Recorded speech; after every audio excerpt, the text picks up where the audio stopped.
अनुशासन में है, कर्मचारी अपने अनुशासन में है, सरकार अपने अनुशासन में है, जनता अपने अनुशासन में है, इसलिए संसार चल रहा। अनुशासन की रेखा, तुच्छता की रेखा, दीनहीनता की रेखा, पेट भरने की चिंता की रेखा, पक्ष विपक्ष की रेखा, ये अनंत रेखाएं हमारे मुखमंडल पर खिंची हुई दिखाई देती हैं।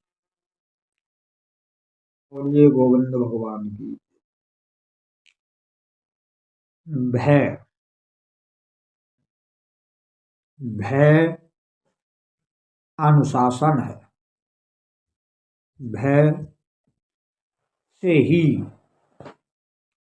अनुशासन रहता है और अनुशासन से संसार चलता है, सिस्टम चलता है, विश्व चलता है। जैसे सूर्य अपने अनुशासन में है, राहु अपने अनुशासन में है, समुद्र अपने अनुशासन में है, ये सब अपने अनुशासन में हैं, इसलिए यह विश्व चल रहा है।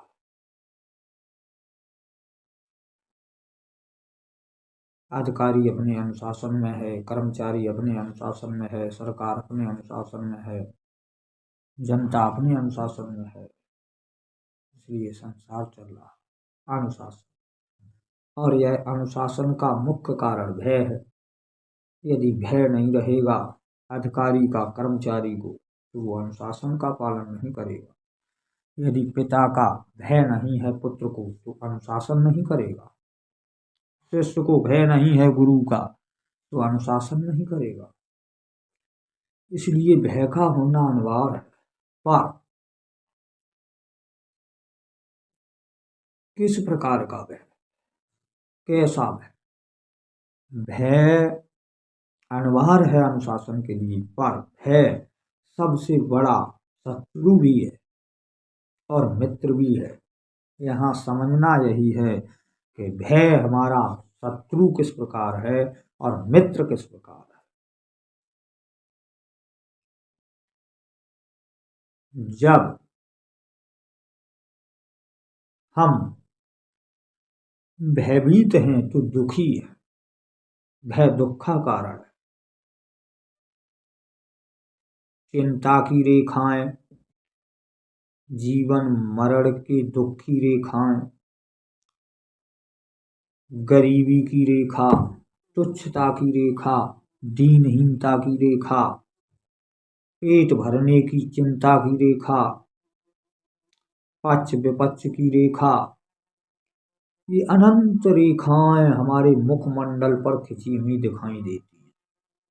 इन रेखाओं से यह प्रतीत होता है कि यह प्राणी दुखी है। ये तमाम रेखाएं अपने गिराने की रेखा, यह वह ऊंच नीच की रेखा, घृणा की रेखा, चिंता की रेखा और मनुष्य से मनुष्य की होने की भय की रेखा, ये तमाम रेखाएं मुखमंडल पर हैं। इनसे ही प्राणी दुखी है। ये सब रेखाएं टूट जाएं, अभय हो जाए प्राणी, जैसे कहा गया है कि सुखी मीन जह नीर अगाधा, जैसे मछली अगाध नीर में सुखी हो जाती है। सुखी मीन जह नीर अगाधा, और जिम हरे शरण नई कहु व्याधा, ऐसे ही हरि की शरण में एक भी प्रकार की व्याधा नहीं रहती। इसी प्रकार इन समस्त भयों से मुक्ति मिल जाए और इस बात का भय व्याप्त हो जाए कि ये भय मुझ में ना आ जाए, इस प्रकार का भय बन जाए। ये चिंता, ये हार जीत की चिंता, ये ऊंच नीच की चिंता, ये मान अपमान की चिंता की जो रेखाएं हैं, ये मेरे मुखमंडल से मिट जाएं। ये आने न पाए, इस प्रकार का भय होना चाहिए। ये मुझ में उचित नहीं है, इनका मुझ में ठहरना उचित नहीं है, और ये मुझ में आ रही हैं तो बड़े ही शर्मिंदगी की बात है। ऐसा भय व्याप्त हो जाए तो इस भय से, इन समस्त भयों से मुक्ति मिल जाएगी, क्योंकि एकाकार होने से विजय होती है, और यह प्रेम से संभव है। जैसे गणित में एक और एक दो, या एक और एक 11 होता है, पर प्रेम में एक और दो, दो नहीं एक होता है। हम और आप गणित में दो हैं, प्रेम में एक हो जाएंगे। तो प्रेम राम है केवल प्रेम प्यारा, जान ले सुई जानन हारा। प्रेम से एकाकार करिए और एक भय रखिए कि ये अनंत प्रकार के भय मुझ में ना आने पाए, मुझ में इनका आना उचित नहीं है। एक प्रकार का भय रहे कि कहीं मैं बिखर ना जाऊं, मैं एक रहूं, मैं एक हूं। ऐसा दृढ़ संकल्प रखना इन समस्त भयों से मुक्ति है, और यही सबसे बड़ा सुख है। देखे कर सब करम गुसाई, और सुखी न भय अभय की नाई। सब कर्म करके देख लिए, पर मैं ऐसा सुखी नहीं हुआ जैसा अब अभय होकर सुखी हो गया हूं। जब इन समस्त भयों की रेखाएं टूट जाए तब सुखी होता है। मनुष्य के मुखमंडल पर पक्ष विपक्ष की भय की रेखा है, हार जीत के भय की रेखा है, सुख दुख की रेखा है, तुच्छता की रेखा है। ऐसी अनंत रेखाएं मुखमंडल पर खिंची हुई हैं, वाणी में हैं, अंताकरण में हैं। अंताकरण लहू लुहान हो रहा है इन दुखों से। पर इन दुखों से निवृत्ति तभी हो सकती है जब आप भय से मुक्त हो, और भय को मुक्त कराने वाला भय ही है।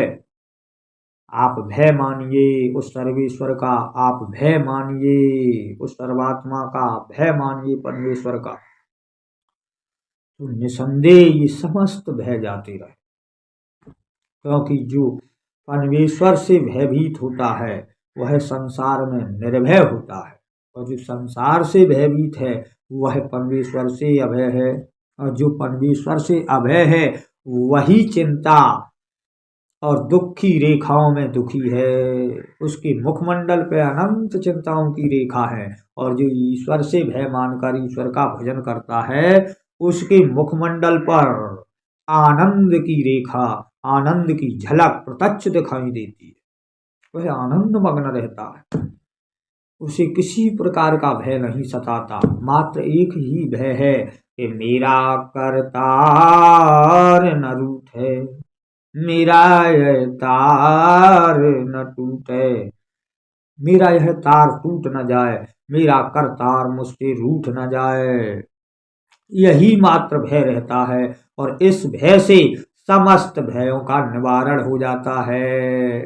जैसे लोहा लोहा को काटता है, ऐसे भय ही समस्त भयों से मुक्ति दिलाता है। इसलिए सदा गोविंद का भय मानिए, उस सर्वेश्वर से भयभीत होइए। वो सब जगह है, सब में है, इसलिए सब जगह और सब में एक भाव रखिए, एक दृष्टा रखिए। यदि आप ऐसा भय मान के विचरण करेंगे तो जीवन में कहीं भी भय का सामना नहीं करना पड़ेगा।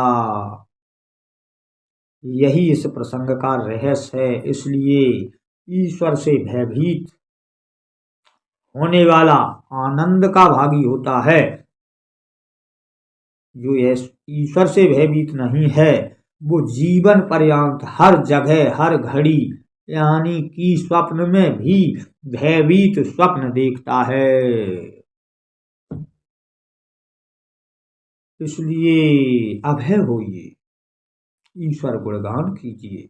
ईश्वर में विश्वास कीजिए और ईश्वर की शरण जाइए और संसार के समस्त भयों से मुक्ति पाकर अपने मुखमंडल को सूर्य की तरह खिलाइए।